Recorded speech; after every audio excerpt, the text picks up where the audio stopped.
విచారణ చేయించాలి. రవికిరణ్ నెల్లూరు సెంట్రల్ జైల్లో సూపరింటెండెంట్గా సుమారు 8 సంవత్సరాల నుండి అవినీతికి పాల్పడి కొన్ని కోట్ల రూపాయలను దోచుకున్నాడు. అలాగే కడప సూపరింటెండెంట్గా కూడా ఉండి పెట్రోల్ స్కామ్లో కొన్ని కోట్ల రూపాయలను కూడా దోచుకోవడం జరిగింది. వీటన్నిటిపై ఆనాడు పత్రికల్లో కూడా వార్తలు రావడం జరిగింది. అలాగే దీని మీద నారా లోకేష్ గారు దృష్టి పెట్టి సిబిసిఐడి ఎంక్వైరీ జరిపించాలి. అలాగే రవికిరణ్ని చట్టపరంగా శిక్షించాలి. ప్రియతమ ముఖ్యమంత్రి నారా చంద్రబాబు నాయుడు గారు అక్రమ కేసుల్లో జైల్లో ఉండగా అంత పెద్ద మనిషి మీద మీడియా సమావేశంలో అవాకులు చవాకులు సాధించడమే కాకుండా కొన్ని సందర్భాలలో కూడా అసభ్యకరంగా కూడా మాట్లాడడం జరిగింది. ఇప్పటికీ అందరికీ గుర్తుంది.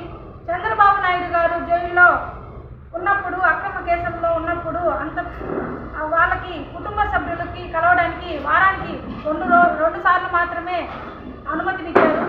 అదే కాకుండా రవికిరణ్ గారు సూపరింటెండెంట్గా ఉన్న సమయంలో నెల్లూరు జైల్లో సూపరింటెండెంట్గా ఉన్న సమయంలో చెవిరెడ్డి భాస్కర్ రెడ్డి అలాగే పెద్దరెడ్డి మిథున్ రెడ్డి గారు జైల్లో ఉన్నారు. అప్పుడు వారికి వారానికి సుమారు 14 ఇంటర్వ్యూ ఇవ్వడం కూడా జరిగింది. వారంలో 6 రోజులే పని దినాలు అయితే 2 వారాలకు 14 ఇంటర్వ్యూలు ఎలా ఇస్తారు?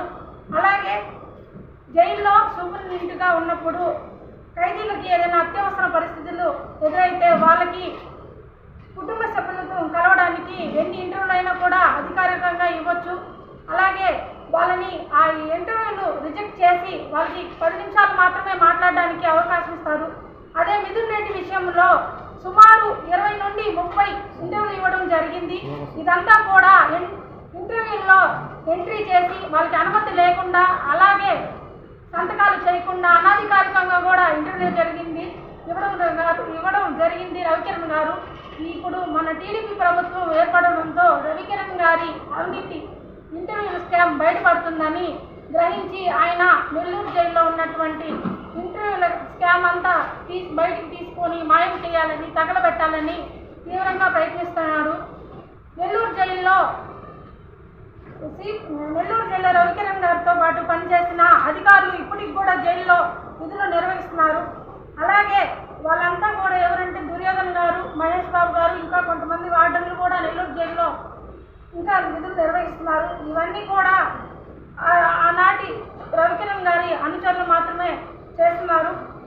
జైల్లో సూపరింటెండెంట్గా ఉన్న సమయంలో Ravikiran city number 4298 P Venkateswarlu అనే ఖైదీ మల విసర్జన ద్వారంలో మర్మాంగంలో మెరుపుడి జోపించి పెద్ద లాఠీని కూడా జోపించి రవికిరణ్ అతనిపై తీవ్రంగా దాడి చేశారు. ఇదంతా కూడా ఈ రవికిరణ్ గారి ఆయన అనుచరులైనటువంటి వారి సమక్షంలో కూడా జరిగింది. ఇదంతా కూడా తోటి ఖైదీలు చూసి పై అధికారులకు తెలియజేయడంతో ఐజీ జైలు శాఖ వారు విచారణ జరిపించి సిబిసిఐడి కూడా ఎంక్వైరీ చేయించారు. ఈ ఎంక్వైరీలో కూడా జరిగిందంతా వాస్తవమేనని ఖైదీలను విచారణలో కూడా తెలిసింది.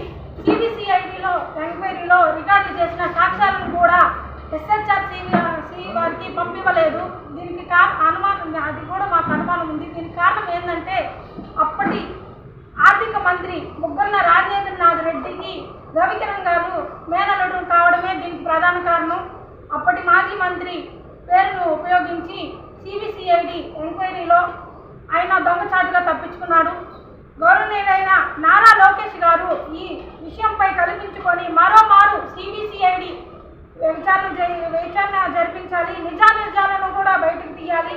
పేద ఖైదీ అయిన ఈ వెంకటేశ్వర్లకు న్యాయం జరగాలి. అతనిపై జరిగింది ముమ్మాటికి లైంగిక దాడే.